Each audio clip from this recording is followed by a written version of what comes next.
Ito talaga ang pinakamasarap na baboy na ginawa ko. Pinakuluan ko na ng unang kulo. Hinugasan ko muna. Tapos pakukuluan ko uli siya para palambutin ko siya.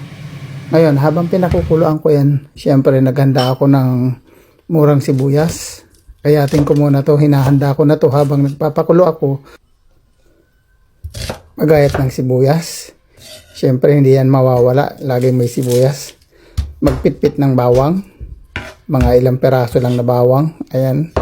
Pagkatapos syempre hindi mawawala ang luya. Lagi ako, pag nagluluto ako, lagi akong may luya para walang lansa. Tapos syempre meron tayo nitong yellow na capsicum. Pagkatapos meron tayong lemongrass, pitpitin. Ihanda na, ito yung ating mga ingredients. Ayan, napakuluan na nga natin. Ihanda na natin yung ating pangalawang kaserola. Maglagay ng mantika habang mainit na. Ayan, ilagay na yung sibuyas, bawang at ang ating luya. Papulahin. At ilagay ang baboy na pinakuluan, na pinalambot ng baboy. Dahan-dahan lang. Ilagay ang sabaw, pinagpakuluan ng sabaw. Tapos dagdagan natin dahil kulang yan. Marami ang ating pinakuluan.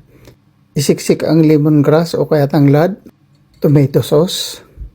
Pagkatapos maglagay ng asin para timplahan na. Maglagay ng paminta na pinilipit. Pagkatapos maglagay ng asukal, 1 kutsara at kalahating asukal. Huwag masyadong marami kasi masyadong tatamis. Takpan, hayaang kumulo. Tikman. Pag kulang, lagyan ng patis. Konti lang kasi hindi kami niyang bati.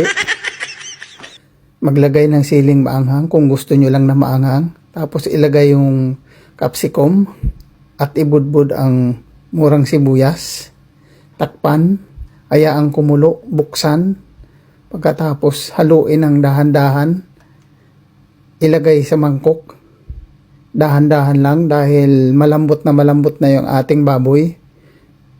Ayan, tignan nyo kung gaano kalambot yan. Ito talagang isa sa pinakamasarap na nagawa ko sa buong buhay ko. Itong baboy na to.